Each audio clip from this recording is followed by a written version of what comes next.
Good morning, नमस्कार साथियों। आज एक बार फिर हम बीए फिफ्थ सेमेस्टर में उपस्थित हुए हैं अपने शानदार लेक्चर को लेकर के, जिसमें हमने इंग्लिश लिटरेचर को लिया है और यूनिट 4 है। इस यूनिट 4 के अंतर्गत शॉर्ट आंसर हैं जो कि हम यूनिवर्सिटी के एग्ज़ाम के लिए तैयारी करा रहे हैं, जो कि बहुत महत्वपूर्ण हैं, तो इनको अवश्य पढ़ें। पहला क्वेश्चन हमारा है, describe the scene of Faizan's last night.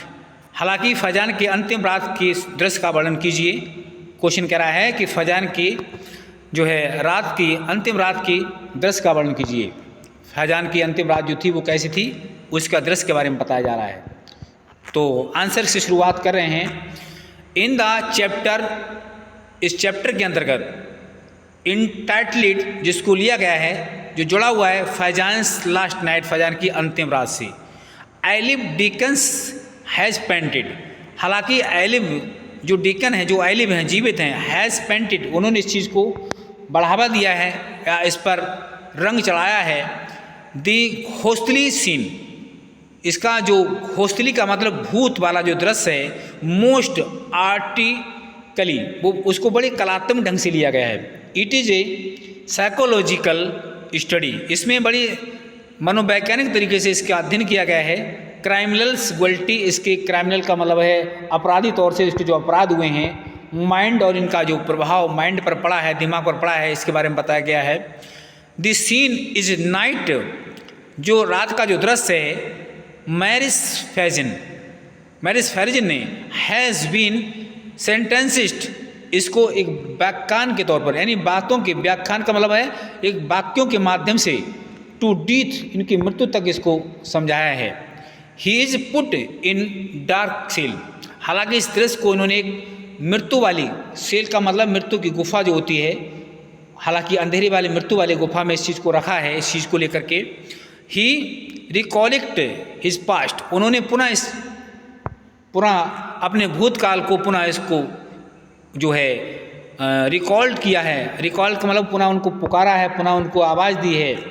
He haunted by the memories, हालांकि वो अपनी याददाश्तों के द्वारा काफ़ी हॉन्टेड किए गए, यानी उनको द्वारा उनको काफ़ी ठेस पहुंची है। विच टॉर्चर, जिनको वहाँ पर टॉर्चर किया गया है, हालांकि उनको काफ़ी परेशान किया गया है। हिज सोल, उनकी आत्मा के लिए। ही हैड सीन पीपल, उन्होंने लोगों को देखा है, बीइंग टॉर्चर्ड, यानी उनको परेशान करते हुए। बिफोर, इससे पहले, हिज आइज, उनकी जो दृष्टि थी, जो आँखें थीं, he had been most gruesome murder, हालांकि उन्होंने बड़े गुमसुम मर्डर से मर्डर देखा था। मर्डर का मतलब उनका जो खून खराबा था उसको देखा था। नाउ माने अब, ही इज़ फेसिंग माने सामना कर रहे हैं, ए सिमिलर माने उसी तरह की सिचुएशन का मतलब दशा या स्थिति का, हालांकि उसी तरह से फिर इस तरह की दशा का वो सामना कर रहे हैं।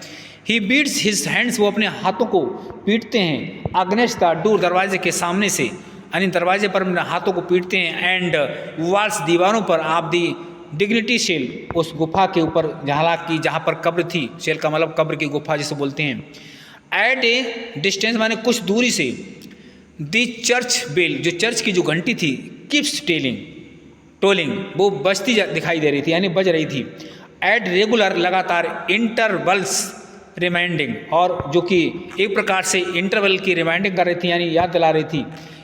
हिज इम्पेंडिंग डेथ, जो कि मृत्यु का संकेत दे रही थी। फियर ऑफ डेथ, जिसमें मृत्यु का भय था।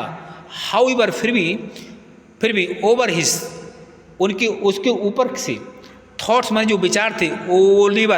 Oliver comes with mister Brownlow, हालांकि ओलिवर जो कम्स, वो आ जाते हैं ब्राउनलो के साथ। टू सी हिम, उसको देखने के लिए। लास्ट, अंत में। His intensifies the agony of Faizan, he is tormented soul, उनकी जो आत्मा थी वो टॉर्मेंटेड थी। रियलाइजिंग हिज आउन सिग्न, जो कि अपने इस तरह के प्रमाण को रियलाइजिंग कर रही थी, हालांकि उसको समझ रही थी। नेक्स्ट क्वेश्चन हमारा second, draw a character sketch, हालांकि चरित्र चित्रण कीजिए आप रोज मेली का चरित्र चित्रण कीजिए। इन शॉर्टली माने संक्षेप में। तो कहने का तात्पर्य है कि ड्रा ए कैरेक्टर स्केच आप रोज मेली इन शॉर्टली, संक्षेप में रोजमेरी का चरित्र चित्रण कीजिए। इंपॉर्टेंट क्वेश्चन है ये।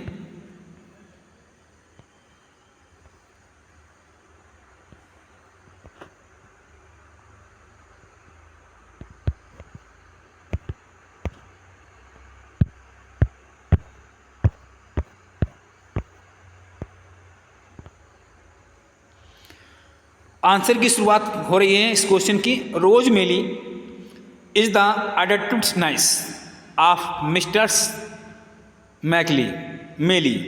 हालांकि यहाँ पर बता रहे हैं कि रोजमेरी जो थी वो एडेप्टेड का मतलब गोद ली हुई, नीस माने भतीजी थी, ऑफ मिस्टर्स मेली, श्रीमती मेली की वो गोद ली हुई भतीजी थी। नीस का मतलब भतीजी होती है। सी इज एन आइडियलिस्ट पिक्चर, वो एक आदर्श आइडियलिस्टलाइज्ड पिक्चर, वास्तव में देखा जाए वो एक आदर्श तस्वीर थी। आप वोमेनहुड माने स्त्रियों के एक अपने समय की। सी इज फिजिकली ब्यूटीफुल, वो भौतिक रूप से देखी जाए तो बहुत सुंदर थी। मोरली साउंड, उसकी आवाज़ बहुत मोरली थी। एंड इंटेलिजेंस, और काफ़ी बुद्धिमान थी।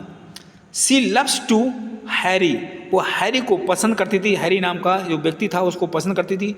Who want to marry her, जो कि वो उससे विवाह करना चाहती थी। सी फॉल्स विक्टिम, वो अपराध में पड़ जाती है। टू ए मिस्टीरियस इलनेस, बड़ी गंभीर बीमारी या अचंभे वाली बीमारी के माध्यम से। Rose Maylie plays a very important role, Rose Maylie जो अपना महत्वपूर्ण रोल अदा करती है इन प्रोटेक्टिंग ओलिवर, यानी ओलिवर को बचाने के लिए अपना महत्वपूर्ण अदा करती है। फ्रॉम द आइस, अपनी नज़रों के द्वारा। फैजान के लोगों से बचाने के लिए वो अपना महत्वपूर्ण रोल अदा करती है। फैजान के लोग जो हैं वो उसको मारना चाहते हैं, लेकिन वो फैजान की लोगों से बचा लेती है। सी इज़ वेरी काइंड, वो बहुत दयालु थी। टू ओलिवर के लिए। She is a good and pure women, वो एक अच्छी और जो है शुद्ध महिला के रूप में थी, हालांकि एक भली महिला थी। सी स्टैंड्स, वो वहाँ पर खड़ी होती है। इन शार्प कॉन्ट्रास्ट, बड़ी तेजी के साथ, यानी कि एक प्रकार से तेजी के साथ अपना रोल अदा करती है। Contrast with both Nancy and mister man, और जो है नैन्सी और मिस्टर मैन के बीच कंट्रास्ट करती है। ही सिंसर अफेक्शन, उसके प्रति उनका जो अफेक्शन, जो स्नेह, जो प्रेम है, सिंसर का मतलब सच्चा है वो, यानी उनका स्नेह प्रेम उसके प्रति सच्चा है।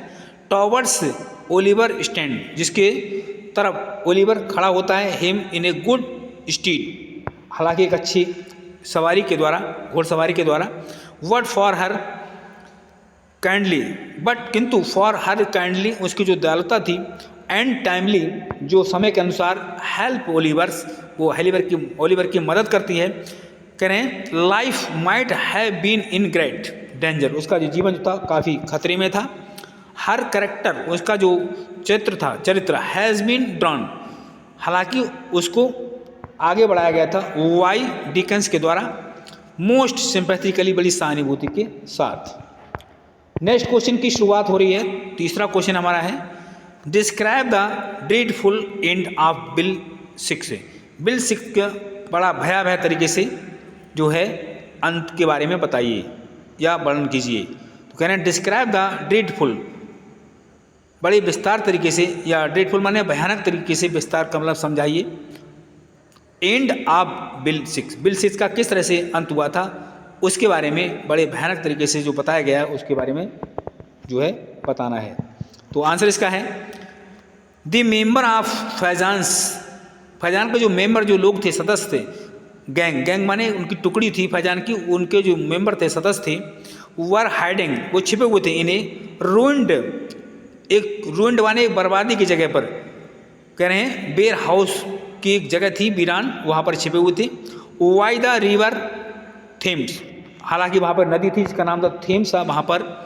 वेयर माने जहाँ पर misters and misters Bumble, misters Bumble जो थे वहाँ पर मौजूद थे। हैड मीट मंक्स, वो एक भिक्षु के रूप में मिलते हैं। मंक्स माने भिक्षु। वन स्टर्मी नाइट, एक तूफानी रात के समय।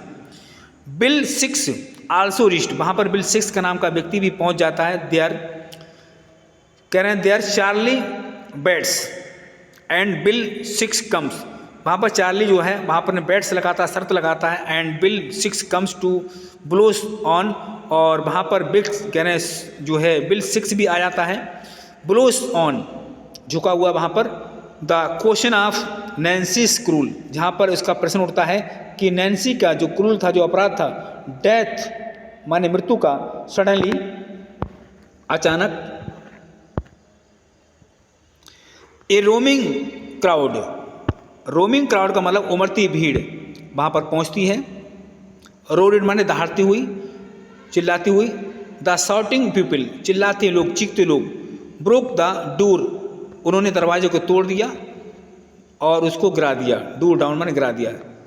कह रहे हैं 6 टाइड 1 एंड, 6 का एक एंड जो था, एक जो सिरा था वो उसको बांध दिया ऑफिस रोप रस्सी के द्वारा, टू ए चिमनी, चिमनी से, एट द अदर एंड दूसरे सिरे पर, ही मेड ए नोच, करें नोच वहाँ बना दी उन्होंने, ठीक है, ही पुट द नोच ओवर, और उन्होंने उस नोच को ऊपर की तरफ रखा, हिज हेड उसके सिर पर, एंड कह रहे हैं he gave a build cry, और एक जंगली आवाज़ में चिल्लाया, ऑन सीइंग नैन्सीज आइस, नैन्सी की नज़रों को देख करके, जंगली पशु की तरह चिल्लाया नैन्सी की नज़रों आँखों को देख करके, ही स्टेपिड बैकवर्ड, वो पीछे की तरफ उसने कदम रखे, स्टेपिड का मतलब कदमों को रखना, और बैकवर्ड माने पीछे की तरफ, इन सो डूइंग ऐसा करते हुए, ही फेल ऑफ वो गिर गया, द रूफ छत पर, 35 फीट यानी 35 फीट, यानी 35 मतलब 35 फीट नीचे।